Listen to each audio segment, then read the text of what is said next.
Bonjour et bienvenue. Alors aujourd'hui, je vais parler des différents jeux de cartes qui sont utilisés pour la cartomancie. Sachant que c'est pas du tout exhaustif, j'ai essayé de prendre des exemples parmi ce que j'avais aussi. J'ai pas tous les exemples qui existent. Et j'essaye de parler aussi par grande famille. Ceci dit, des jeux de cartes, il en existe beaucoup d'autres. Ceux que je présente là, c'est aussi ceux qui sont plus connus dans... Moi, je suis française, donc je connais plutôt tout ce qui est tradition occidentale, mais il y a toutes sortes de jeux de cartes qui viennent d'autres traditions, d'autres cultures et que je ne connais pas. Donc, c'est pas du tout une présentation exhaustive que je fais, loin de là. Alors, la cartomancie, traditionnellement, donc l'art de faire de la divination avec des cartes, au départ c'est avec des cartes à jouer, puisque les cartes à jouer, elles sont apparues dans l'histoire, en tout cas dans l'histoire de l'Occident, au XVe siècle, et elles étaient destinées aux jeux de société au départ, c'était un jeu, elles n'étaient pas destinées à la cartomancie, et puis plus tard, alors les historiens ne sont pas forcément tout à fait d'accord quand est-ce que ça a commencé de faire de la divination par les cartes, mais ils s'entendent à peu près pour parler du XVIIIe siècle. Donc plus tard, ces jeux de cartes qui au départ étaient conçus pour jouer, certaines personnes s'en sont aussi servies pour faire de la divination avec. Et partant de là, sont arrivés des jeux de cartes dont l'objectif premier était de faire de la divination. C'est-à-dire que sont apparus à partir de ce moment-là, donc plus ou moins à partir du XVIIIe siècle, des jeux de cartes purement destinés à faire de la cartomancie et non plus destinés à jouer avec. Alors ça, l'un n'empêche pas l'autre. On peut, comme on peut faire de la divination avec un jeu qui est au départ destiné à jouer, on peut aussi jouer avec un jeu qui est fait pour la divination. Il y a les deux, il n'y a pas de... la frontière est perméable entre les deux. Donc, qu'est-ce qu'on peut utiliser comme jeu de cartes pour faire de la cartomancie? Alors, tout à fait simplement, on peut utiliser un simple jeu de cartes à jouer type carte à jouer pour jouer à la belote ou à la bataille.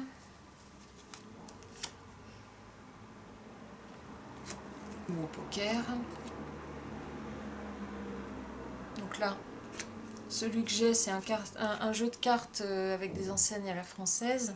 Il y a d'autres types de jeux de cartes qui circulent. Celui-là, il a les cartes de cours anglophones et les enseignes à la française. Donc c'est typiquement le jeu de cartes qu'en France on connaît pour jouer à la belote par exemple.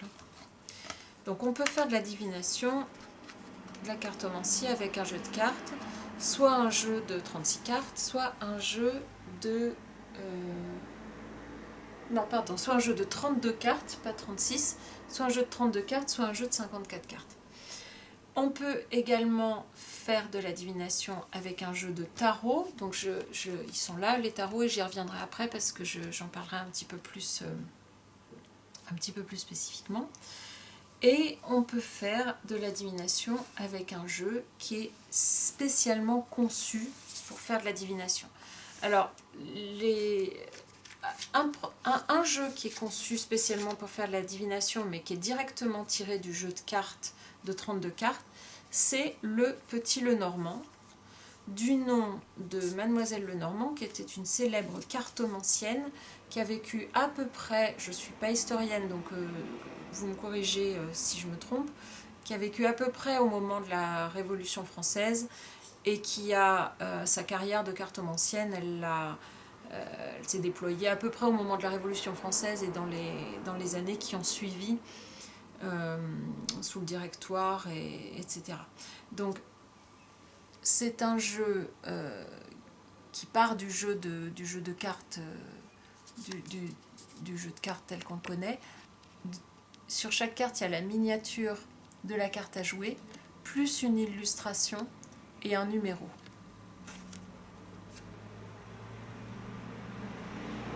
Ça c'est un super petit jeu de cartes pour faire de la divination, qui est très sympa et dont je me sers aussi en plus du tarot. Sur certaines versions, en plus de... Alors, ce qui doit y avoir, c'est l'illustration. Donc là, c'est le bouquet. L'illustration, le numéro de la carte, la miniature ou le symbole de la carte à jouer. Et puis sur certains jeux, il y a aussi un petit poème qui donne une indication sur la signification divinatoire de la carte. Donc ça, c'était le petit Lenormand. Il y a le Keeper, qui est un petit peu différent, mais enfin ça rejoint le principe du petit Lenormand. Donc on a des cartes avec des illustrations également, et des numéros. Et entre le Keeper et le petit Lenormand, il y a des similitudes. Il y a certaines cartes qui se ressemblent. Par exemple, la maison, c'est une carte qu'on retrouve aussi dans le petit Lenormand. Voilà. Et puis après, et il y en a de plus en plus, on va dire 40 dernières années, mais particulièrement ces 20 dernières années, on a toutes sortes de jeux de cartes qu'on appelle en français souvent des oracles. Pour moi, le terme n'est pas super précis parce que l'oracle, au départ, c'est la personne qui parle, c'est la personne qui dit ce qu'elle voit dans son support de divination. Donc l'oracle, c'est la personne à travers laquelle l'univers choisit de s'exprimer, on va dire. On pense à l'oracle de Delphes, par exemple. Donc au départ, l'oracle, c'est plutôt une personne, c'est plutôt la personne qui lit les cartes et qui dit ce qu'elle voit dans les cartes. Par extension, si c'est le support, c'est tous les supports de cartes. Donc un tarot divinatoire, c'est un oracle. Et maintenant, en français en tout cas, on utilise dans le terme oracle, on l'utilise surtout pour ces jeux de cartes destinés à la divination ou à la guidance, qui ne sont pas des tarots. Bon, le terme n'est pas extrêmement précis, mais faute de mieux, je suis obligée de l'utiliser parce que c'est comme ça qu'il est utilisé en français. Si on cherche carte oracle sur Amazon, vous tomberez sur ce genre de jeu-là. Alors, il y en a qui sont un petit peu plus anciens. Il y a par exemple celui-ci, qui est l'oracle Béline. Je ne sais pas de quand il date, l'oracle Béline, mais il est plus ancien que... ceux que je vais vous montrer derrière. J'aurais dû faire une recherche avant de faire la vidéo pour pouvoir le dater. Donc ça, c'est un jeu conçu pour faire de la divination avec. Il y a des petits oracles comme celui-ci avec une illustration sur chaque carte et puis un mot-clé. Le mot-clé ici, on l'a dans plusieurs langues différentes. Ça, c'est très parlant parce que l'illustration, elle permet,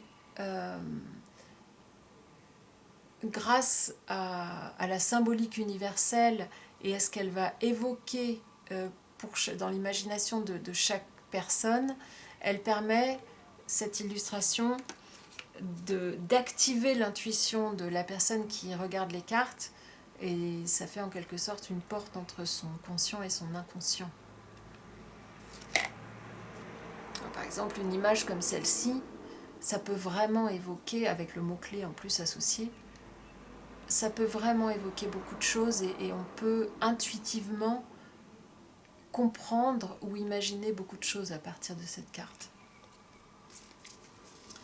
Donc ça, c'est aussi ce qu'on appelle un petit jeu oracle.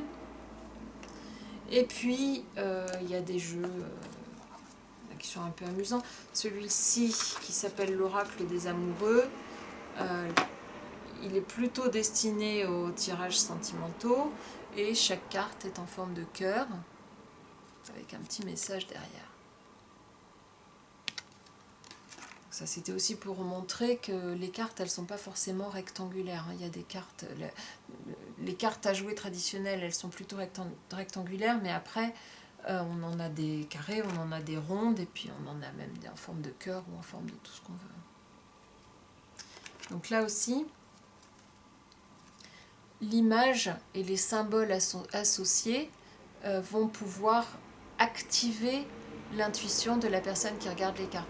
Là, comme symbole qui me saute aux yeux, les papillons, symbole de métamorphose, la chenille qui devient papillon, passage d'un état à un autre.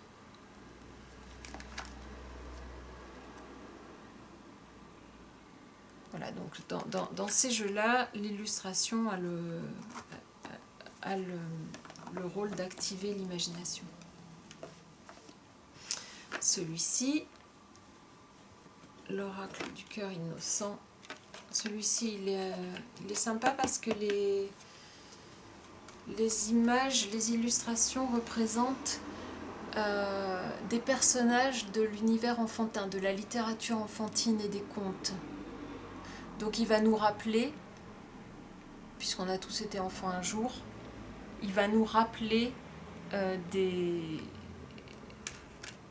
personnages ou des situations ou des symboles qu'on a déjà enfouis en nous, et ça va permettre de faire remonter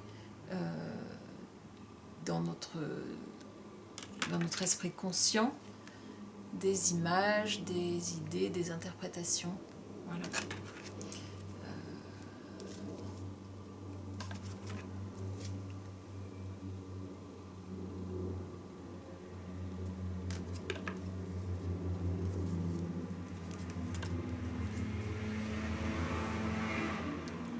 Donc ça, c'est ce qu'on appelle plutôt les cartes oracles. Il y en a de toutes sortes.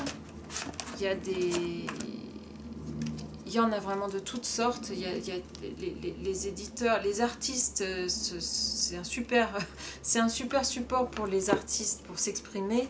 Et les éditeurs s'en donnent à cœur joie. Donc des jeux oracles, il en sort sans arrêt des nouveaux, en français et dans toutes les autres langues. Et en particulier, depuis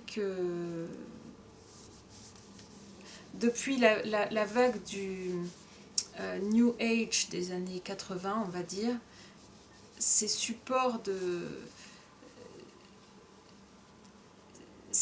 destinés à parler à l'inconscient, ils se multiplient vraiment. Alors ça faisait partie de certains types de jeux de cartes qu'on peut utiliser pour faire de la divination. Moi, je vais plutôt m'intéresser, tout m'intéresse, mais disons que cette série de vidéos, elle va s'intéresser au tarot, et plus particulièrement à ce tarot-là, ou cette famille de tarots-là dont je vais parler. Alors, les tarots. Les premiers tarots sont apparus en Italie. Alors, je parle aussi beaucoup de l'Occident, parce que c'est ce que je connais, et puis les cartes à jouer, c'est beaucoup plus ancien, et ça va plus loin que ça. Mais sous forme de tarot, les cartes à jouer sous forme de tarot, le tarot qu'on connaît, sont apparus en Italie, à peu près au milieu du XVe siècle, à ce qu'on sait en tout cas, puisque c'est les jeux qu'on a retrouvés. Et au départ, c'était des jeux... c'était des objets d'art, et uniquement les familles riches pouvaient posséder ce type de jeu, puisque chaque carte était peinte à la main en exemplaire unique. Donc on a plusieurs jeux de tarot qui ont été retrouvés et qui sont regroupés sous le nom des Visconti Sforza, puisque cette riche famille en a commandité plusieurs, et il y a plusieurs jeux qui ont été retrouvés, qui servaient vraisemblablement de jeux à jouer pour les jeux de société. Donc ces c'est ça qui a donné naissance, ces jeux-là, ces anciens Italiens ont donné naissance à la structure du tarot telle qu'on la connaît maintenant. Alors, par la suite, un siècle plus tard, au moins, voire un peu plus, au XVIe siècle, les tarots sont arrivés en France et on a commencé à les imprimer. Grâce au développement des techniques d'imprimerie à ce moment-là, on a pu les produire en exemplaires beaucoup plus abordables, ce qui fait que ça a contribué à démocratiser les jeux de cartes qui au départ étaient vraiment réservés à une élite. En Italie, il n'y avait vraiment que les personnes riches, les familles riches qui pouvaient posséder ce type d'objet puisque c'était beaucoup trop cher pour que tout le monde y ait accès. Le développement de l'imprimerie, ça a rendu tout ça un petit peu plus démocratique. Et ça a surtout permis aux soldats de s'emparer des cartes à jouer. Et comme les soldats partent en campagne, eh ben, ils emmènent les cartes à jouer avec eux. Et c'est comme ça que les cartes à jouer traversent l'Europe et s'étalent, géographiquement se propagent. En France et en Belgique aussi, on a vu apparaître les tarots de Marseille, donc qui sont directement les rejetons des anciens Italiens, puisque c'est la même structure, mais les dessins sont beaucoup plus basiques, puisqu'il fallait que ça puisse correspondre aux possibilités d'imprimerie de l'époque.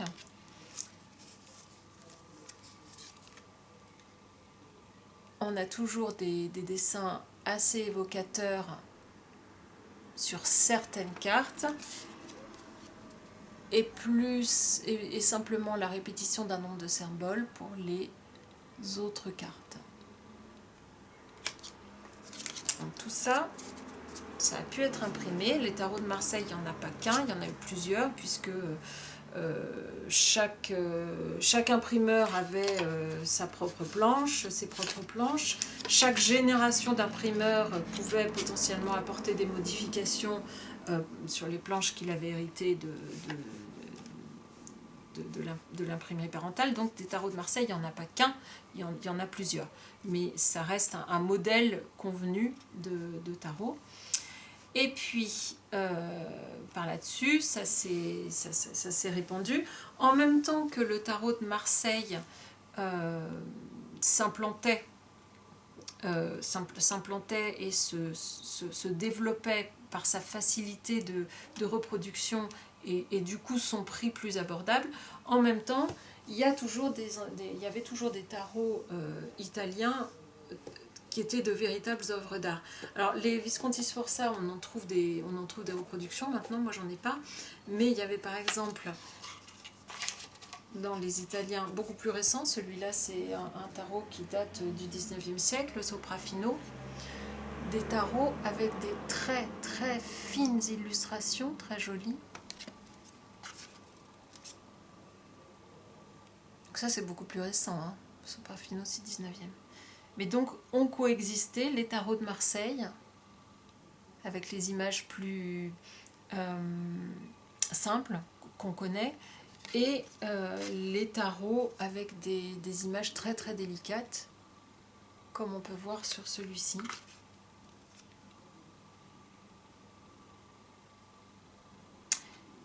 Et ils ont en commun, tous ces tarots, d'avoir la même structure, c'est-à-dire 78 cartes, composé de 4 suites qui ressemblent aux suites des cartes à jouer avec des cartes numérotées de l'As au 10, puis une cour de 4 cartes valet, cavalier, dame, roi, plus une 5e suite de 22 cartes atout ou majeures. Donc les tarots Visconti Sforza, les tarots de Marseille et les tarots italiens, même structure. Au XXe siècle, on a deux lignées en quelque sorte, qui naissent de ça. Ça donne naissance à deux lignées. Eh bien, rebonsoir. Alors je suis désolée, j'ai eu un petit problème de caméra, ma batterie s'est arrêtée. Donc j'ai dû faire recharger la caméra. Entre temps le jour est tombé, la nuit est arrivée, la lumière a complètement changé. Donc je reprends là où j'en étais, mais on n'est plus dans les mêmes conditions de luminosité. Alors je crois qu'on en était... j'avais présenté les tarots anciens italiens, tarot de Marseille. On arrive au XXe siècle. Le tarot de Marseille et les tarots italiens donnent naissance au début du XXe siècle à deux courants différents. Donc on a d'un côté le tarot qu'on appelle tarot nouveau à l'époque, qu'on appelle aussi tarot français maintenant, parce que c'est un jeu typiquement français en fait, qui est le tarot que connaissent toutes les personnes qui jouent au tarot, le jeu de tarot classique qu'on connaît, donc avec des enseignes à la française, et avec des atouts qui sont illustrés sur ce modèle-là. Mais on garde la même structure avec 4 suites, 14 cartes dans chaque suite et 22 atouts. Donc ça, il est destiné vraiment au jeu. Il y a même une académie française du tarot en France. Ceci dit, on peut aussi faire de la divination avec. Je connais des gens qui s'en servent pour de la divination. Et puis, en même temps, on a des tarots spécifiquement destinés à la divination qui sont nés du tarot de Marseille. Le premier, c'est le très célèbre, oups, je vais tomber mes cartes, très célèbre Rider-Waite-Smith, qui a la particularité d'avoir des illustrations assez parlantes sur toutes les cartes, pas uniquement sur les cartes de cours et sur les atouts. Donc là, par exemple, on est sur le 2 d'épée, et au lieu d'avoir simplement 2 épées symbolisées comme dans le tarot de Marseille ou dans un des tarots anciens italiens, on a une illustration. Les 2 épées sont bien présentes dans l'illustration, mais on a une illustration assez parlante. Idem ici par exemple pour le 3 de bâton, etc. C'est pas la première fois dans l'histoire qu'un tarot a toutes les cartes illustrées. Il y avait notamment le... comment s'appelle-t-il? Eh ben, j'ai perdu son nom, c'est pas grave, mais dans l'histoire italienne, il y en a un qui était connu pour avoir toutes les cartes illustrées, mais celui-ci, c'est le tarot moderne, le premier tarot moderne avec toutes les cartes illustrées. Celui-là, c'est la première décennie du XXe siècle. Par la suite, dans les années fin années 30, début années 40, il y a eu ce tarot-ci, le tarot Thoth de Aleister Crowley, qui a été publié plus tard. Il a été publié dans les années 60 et qui a également des illustrations sur toutes les cartes. Donc là, on est sur les deux familles, sur les deux grandes familles, le Thoth et le Rider-Waite-Smith, qui ont donné naissance maintenant, puisque à tous les tarots récents qu'on voit fleurir un petit peu partout, parce que maintenant il y en a plein, il y a un choix depuis, on va dire, les 20-30 dernières années, il y a énormément de choix dans les différents tarots qu'on peut trouver. D'une façon générale, ils sont issus d'une de ces 3 familles. Le tarot de Marseille, le tarot Thoth, pour certains d'entre eux, et pour l'immense majorité d'entre eux, le tarot Rider-Waite. C'est le tarot, dans les tarots modernes, qui domine un petit peu la production qu'on a en ce moment. Alors en France, on est très branché tarot de Marseille dans l'ensemble. Le tarot de Marseille, il a encore la cote un peu partout dans le monde, mais il est très utilisé en France, et beaucoup de personnes en France ne lisent qu'avec ça.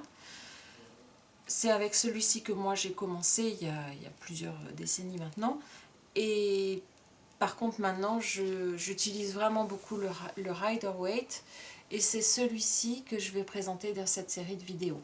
Alors celui-ci et toute la famille qui va avec, parce qu'il a donné naissance à une multitude de clones entre guillemets et de tarots qui sont dérivés de cette tradition-là. Mais c'est cette famille-là de tarots à laquelle je vais m'attacher dans cette série de vidéos. Voilà pour cette vidéo. La prochaine, je présenterai plus en détail ce tarot, donc je m'écarte des autres. Là, j'avais fait une présentation générale et je voulais resituer ce tarot dans son contexte, mais après, je vais vraiment m'attacher à ce tarot-là en particulier. Voilà, merci et à bientôt.